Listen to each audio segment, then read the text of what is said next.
tardes. Estuvimos hablando la semana pasada del tema de herramientas. Me gustaría saber realmente qué se acuerdan ustedes de los temas de herramientas que van a pasar, que estuvimos hablando, para dar continuidad al proceso. Luis. Estuvimos hablando sobre los tipos de herramientas, para qué pueden ser utilizables. Y nos enfocamos realmente un poco más en lo que fue el taladro. ¿Qué más vimos? También en el uso del taladro especificamos que a la hora de utilizarlo hay que adoptar una posición adecuada para así evitar una lesión.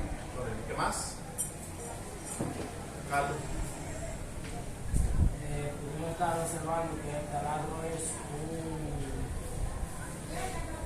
una máquina. Una rotativa.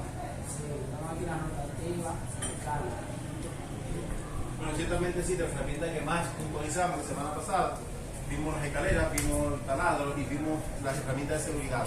Hoy hablaremos un poquito del taladro, que es la herramienta de mayor uso y tenemos instalaciones eléctricas residenciales, y esto nos da gran oportunidad para simplificar la vida y avanzar en los trabajos.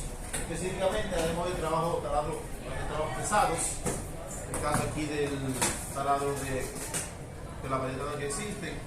Tenemos en el aula taladro sencillo para hacer conexiones, para hacer agujeros pequeños, y en este caso tenemos un taladro ya de 3/4 que nos permite a nosotros hacer taladros más fuertes, las opciones que tienen también para destruir y para perforar.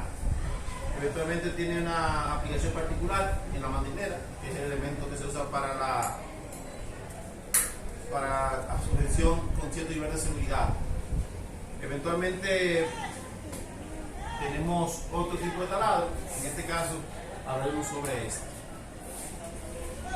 La dinámica sobre el uso del taladro lo que nos invita es a lentes de protección, en el caso una bata, uniforme seguro, de forma tal que podamos tener una protección física a la hora de hacer el taladro.